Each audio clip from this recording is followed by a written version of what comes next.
Greetings, my friends. This is Maerlande. And I am Comet. We're returning, and it's now Comet's turn to build his pretender for our new hot seat game. Yep. So he's going to play Niefelheim. Now, do you want to look over your guys? Do you remember them at all? I remember these two. Okay. The Niefelheim and the Niefelgiant. Mm-hmm. I remember they're really good. They can be. They're very expensive. Look at the price. Oh, 155 gold. Yeah, but on the other hand, not very many resources. And recruitment points, not very many. Ooh, boy, that's pricey. Yeah. No, but he's got some nice magic. He's got awesome magic. Yeah. Excellent randoms, too. A chance of death. Good chance of death, water, and air. Yeah. Mm-hmm. Both have the chill and are stronger in cold. Yep. Cold power, you just were hovering over there. Oh, yeah, that one. Yeah. Just click on that for a sec, see? It doesn't really, but it's pretty significant, so you probably want to make sure you go with cold. Oh, yeah, so I want cold. Ice Aegis. What's that? Oh, is that a... Aegis is a shield. Ah. And it's... Most of these ice weapons are stronger in cold than they are in heat. -1. Oh. Yeah. Generally, shields do cause a reduction in defense. Oh, easier to hit, but he can parry? Right. Okay. Yeah. Defense is dodge, right?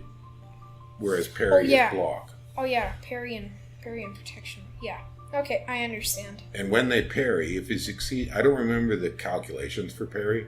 The 6 is a lot. Like a little buckler on the monkeys is only a parry of 2. Ah. 6 is huge. Well, he's also a huge guy. Exactly. He could probably block a lot. Oh, yeah, that little curvy sword he's got. Exactly. Now, the other things to note, the Gijas, those are your main general mages. Notice here, recruitment points is 2, so that's 1 a turn from a normal fort. If you jump back to your Niefelheim, you'll notice his recruitment points is 4, so you only get 1 every 2 turns from a normal fort. So that's pretty significant. The other important mage is your Scratty, which are the werewolves. Yeah, so it takes 2 turns to build this guy. Scratty takes also Yeah, now 2 they're turns. a shape changer. It should see that wolf symbol. Old age. 204. Oh, he's old, yeah. He's good. He's looking good for his age. He is. But see, they're a shape changer. They can change into a werewolf. Jotun werewolf. Nice. Yeah, they're pretty. They fight pretty good. They make a good fighting thug. It got some good research too. Pretty good, but you're probably gonna end up having to buy some drain. Yeah, a whole bunch of different things. Exactly. Yeah, probably. Although I can get away with a lot of cold because these guys like cold. Yep. And your other magic is on your Gijas. You get pretty good nature and a little bit of astral. See. Yep. But your astral's fairly rare. Yes, pretty rare. But notice they've got 200%, so they're always going to get 2 more of something. So you got a pretty good chance of getting astral 2 Gijas. Yeah. Oh, how come there's a 10% here? 10% means that 1 in 10 that you buy have an extra bonus level. Oh, okay. So you see the 2 with the question mark, they get an automatic +2 somewhere. Yeah. And then 1 in 10 gets a +3. But you don't know which it's going to be. That makes sense. Does that make sense? Or Jotun hags, or Jotun witches. Right, basically. They're yo witches. I don't know. Yo witches. That's a good one. Now for your troops, we've kind of covered that before, but some people play Niefelheim without using giants at all. Instead, they use the, what are they called? Shifters. These guys. Skin shifters? They're werewolves. And when they take enough damage, aren't they werewolves? Oh, they have regeneration. So, which is a pretty awesome idea. Oh yeah, they wear the beast skin. Oh yeah, no, when the skin is bloodied, they howl in pain and are forced to take beast form. So that's correct. You can't change their shape by choice, but when they lose all their hit points, and you see they've got quite a lot, they turn into a werewolf and keep fighting. Oh wow. Yeah, that's so powerful. they're almost 2 for 1s. Wait, how come they're... Do you mind go back? No, not at all. How come they're recruiting points of 38? Well, recruitment points are the idea of that's how many people you have to recruit from. So a big province with 30,000 like a capital can recruit a lot more than a smaller province. You got more people available. So being that you have fewer giants in the population than you have people, these take a lot of recruitment points. You're right. You follow me? Yep. Okay, so probably if you have a look, and the more valuable a troop is, resources is strictly a measure of the gear they're carrying, and in this case, it's only wearing furs. And a spear. And a spear, right. But if we look here, see your hurlers, pretty low recruitment points. They just throw rocks? They throw rocks. Or, boulders, I guess, for them, because they're Jotuns. Yeah, but great. Look at their siege bonus. Oh, that's nice. It's a 5. So that's pretty good. It is pretty excellent. I think we talked about, we're not going to get into the complications of siege math, but ordinary humans have a siege value of 1. This guy has 5 plus his strength part, so he's probably a siege of 7, maybe 8. So that's pretty huge. You can crack forts really easy by buying them. Your other troops are typical giants. You got an axe, a spear, a javelin guy. The hurler's kind of cool. And then a little bit heavier, axe and spear. Yeah. He's got an axe and he's got some nice armor. Yeah.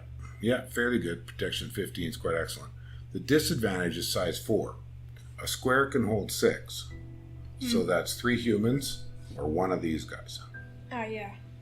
So that can be a disadvantage. There's fewer axes per square. Yeah, well, these Jotuns are pretty big. Mm-hmm. They're Jotuns.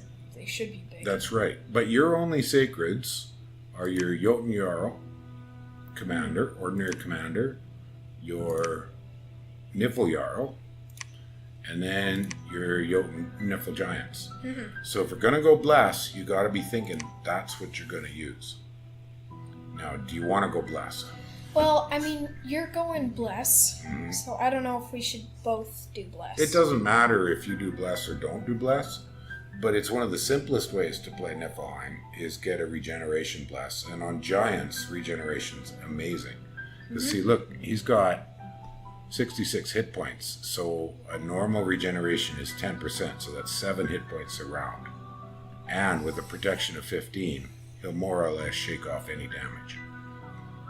So I think we should try it, the sort of classic Niefelheim, which is a regeneration.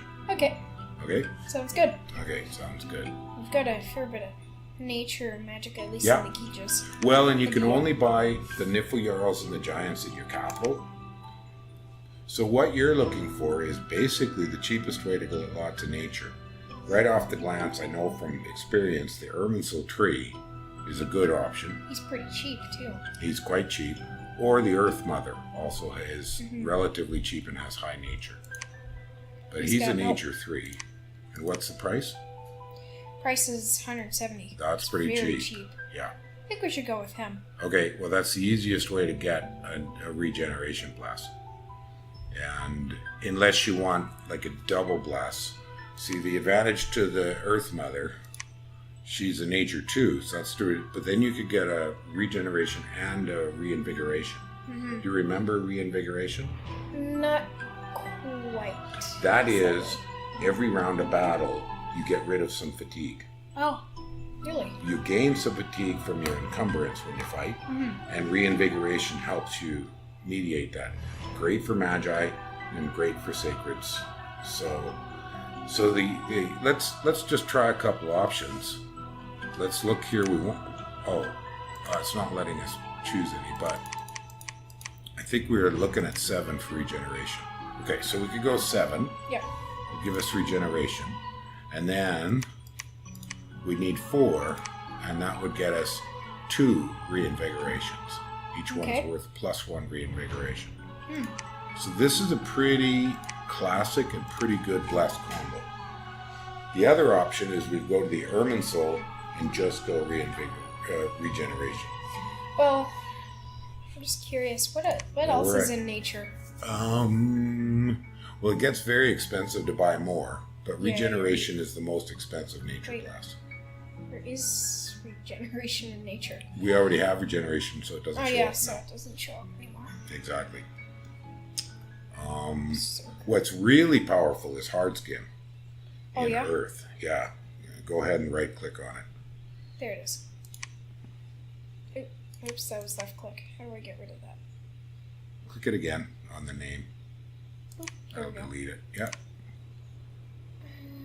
There it is. Oh no, that's not the one. Not Hardskin. Fortitude is the powerful one. It gives you half damage from all weapons. Mm-hmm. Oh. That's even more powerful than Hardskin. Hardskin is just kind of a lesser version of that? No, Hardskin's just more armor. Ah. Whereas Fortitude is damage resistance. So when you're attacked, the guy attacks you with his weapon and has his damage, and then he rolls a random number that adds to it, and then you roll, or the attacker rolls a random number called a DRN, or Dominion's random number, and then the defender rolls a random number. The attacker adds his attack skill, or we're actually talking about damage. He adds his damage. The defender adds his protection. So if I've got a 12 protection, you got a 12 damage. On average, that will do 0. Ah. Now, in the case of the Hardskin, that increases that protection number. Yeah. Whereas the Fortitude simply takes any damage that gets past the protection is cut in half. Oh, so wow. That's actually even more effective. But that's a really expensive blast. We could do it. It would be expensive. We'd have to get rid of these and buy you, I think it was 7. Look at that. No, I don't know if but we those really are want to do that. those would be super tough giants, crazy tough. Mm-hmm. But you're gonna have pretty crappy scales with this combo. So you get 2 kind of choices. You can either go the plane regeneration or the nature and earth with some other benefits. Can you I just have one question. Can you research or gain more different You cannot magic paths? get more magic. Sorry, you can get more magic in certain ways during the game when you're playing, but you can't ever change your bless. Okay, the bless so is fixed at the beginning. These are the blesses that are available for anyone. For the whole game. For anybody sacred for the whole game. Okay. Now, the advantage of this combo is there's a nifty widget called the Shroud that you can make with Astral Magic, which is a coat you can put on. You put that on Scratty, and they become blessed. Oh. And Scratty, remember, are the shape-shifting werewolf magi? Yep. So, something that's not as apparent when you're playing. Here's another thing. Niffle Giants are tough enough at the beginning to not worry about the bless. You could go dormant, so your bless comes out after a year. This is actually a great idea.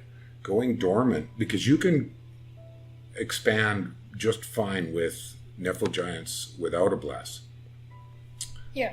Because they're so darn tough, and the chill aura of them will do out any kind of independence. It's not until you meet player characters, like other opponents. I'd go with dormant for this one, and then that would help you pay for this double blast. Yeah, because it would probably only be in a year or more when I actually met any players. Probably. That's kind of fun.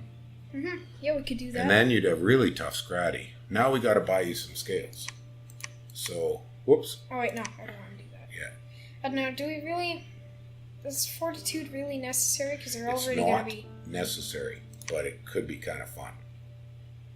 I don't know, it's just I kind of want more design points for scales. Oh, you do? Well, then go back to the Irminsul. Okay. Yeah. Cool. Way cheaper. Oh my god, look at how many points we have now. Now you got to buy your 7 nature. But look at the difference. Yeah. Okay, and then do you want to, and you can still go dormant if you want, or not. You can afford to go awake now. Yeah, I don't think we need to go dormant. Okay. Now, if you want lots of money, growth scale is the most important for money. I think it's 5% more money per tick. See? Or 4%. How much do you think? All the way. And then I would increase your Dominion a little to probably 6 usually. Oh, leftover points is 48, so 5 would work. Yeah. Actually, no, you could maybe even go to 7. Yeah, see, that's pretty good. And Dominion's always a good thing. It tells you how many sacreds you can buy a turn. Now here's a choice. You want better research, get some magic. If you want to be, you're not going to need a huge amount of resources. You could probably lower production because most of your stuff is really high on the recruitment points, but really low on the resources points. So you could drop your productivity down. That's the second one, the hammer. Yeah, this one. Mm-hmm. And then you could either buy some luck. I personally am really enjoying playing with luck. So I would buy luck with your sloth. 2. You'll have to buy. I would not go maybe try. I'm just guessing off the top of my head. This is a quick version and we're not doing the exact calculations. I would drop to turmoil 1 rather than sloth 3. That's a nice set of scales. That's quite a good set of scales. That's pretty good money, plus 4%. Yeah. Notice your recruitment points are still pretty good. The resources are down, but lots of supplies, lots of growth. And luck is fun. I don't know, it's like luck is the chance for events with outcomes. Money and gems and free magi. Yeah, if you don't want to play with luck, turn it down to minimum or neutral and buy some more order. And that'll give you more money. Order gives you a bit of money and gives you more recruitment points. You might want the recruitment points. Yeah, I might want that. I'll drop it down at least 1 so I can be at order 0. Okay, that's pretty good choices. Because I think luck would be fun. Now we can review again the whole idea of going dormant. Your tree's not going to be able to do anything because it's immobile. Yeah, but so blessed would be nice. But probably not critical at the first year. Yeah. Because you're not going to be able to buy many giants anyways. So if you you're go right. dormant, well, look at how much more you can buy another. Now I can have some amazing scales. Yeah, that's 4 more scales. I would put it into luck and actually magic. Get better research. 2? Yeah, as much as you can afford. I like this combo. Yeah, this is pretty good. I don't know how much sloth is a big deal. Well, if we remember when we were looking, most of your troops cost lots of gold and lots of recruitment, not a lot of resources. Yeah, so I want at least an okay amount of recruitment points and some good resources. You want lots of recruitment points. Gold. And you want lots of gold. You need tons of gold. And so a combination of order, growth, and luck is the maxed out pretty much for gold. Okay, that seems pretty good. I like that. So just remember that your giants won't be blessed until your pretender wakes up in exactly 12 months. But I don't think and we're only playing the AI as well. Yep. So I like that. That's pretty good. You happy? Yep, I'm happy with that. All right, let's, we need a name. Yep, sure do. So we're choosing our favorite science fiction, fantasy games and things. So isn't it blatantly obvious who this has to be? Yeah, although I think in honor of the newer movies, I think we should make it Team Groot. Team Groot. Okay, cool. There you go. Because Groot is now a teen in whatever it's called, the newer movie. Good. Now, I think we're going to stick to pretty basic settings, but there's a couple things. I'd like to have lots of events. So down under the divine rules. No, let's go common, and let's go story events are on. I don't know. And go to major story events. Because we're playing single player just for hoots. So yeah, let's go to the max. Do you want? Let's do score graphs simply because we'll turn them on. Sure. Because it's nice to know what's going on. I like to make lots of heroes, so let's turn up Hall of Fame entries is how many heroes you can have. So let's turn that up. Just 15 or 20? Or? Let's go to 20. What the heck? Yeah. Sounds fun. Global enchantment slots 5. That's probably enough for a 10-player game.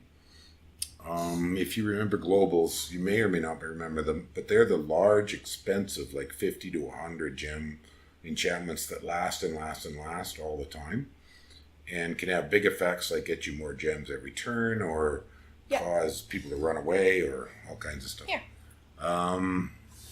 And we're going to need to set this one here, limited artifact forging rate, defines only each nation's only allowed to make one construction 8 unique artifact a turn of all the artifacts available. That's usually a good thing to play with. Yeah. Otherwise, somebody can rush and make 10 artifacts in one turn. A lot of the artifacts aren't important enough that matters, but I usually leave this one here. Yep. Human AI level just determines if a player has to go AI, how strong is that AI? I don't think we're going to need That's to not with going to that. apply to us. Standard research, that's paying normal price, so it's medium speed research. I think with a 10-player game, that's good for us. Random start research, I'm good with that. But we'll set some thrones here. So I personally like some of these a little bit higher end thrones. They make for some challenges. So I'm going to crank this up to 4 level 2s. Thrones. How does this work? Well, what happens is level 1 thrones are 1 point worth to win the game. Level 2s are 2 points. Level 3s are 3 points. Wow. And what happens is owning the province and claiming the throne gets you ascension points. Once you get enough of them, you win the game, no matter what anybody else. Oh yeah. So the thrones. It's a victory are like, point. The thrones are like generators or Right, something. right. They just generate your, and the 2s are strong, and you need points to get the better. No, this is how many you need to win the game. So we've set it right now at 8 plus 8 plus 6, so 16, 22. So I like to set this at just over half of that, so 13 of 22. Does that make sense? Yep. So you don't have to control the whole map to win. You just have to have enough of these thrones so that you get the most points. Exactly. So you win. And thrones are interesting. There's only 2 ways to claim them. Your pretender can claim them, or your prophet, or any holy 3 priest. But very few nations have holy 3 priests, so usually it's only your pretender, and you have an immobile pretender, so you have to use your prophet to claim thrones.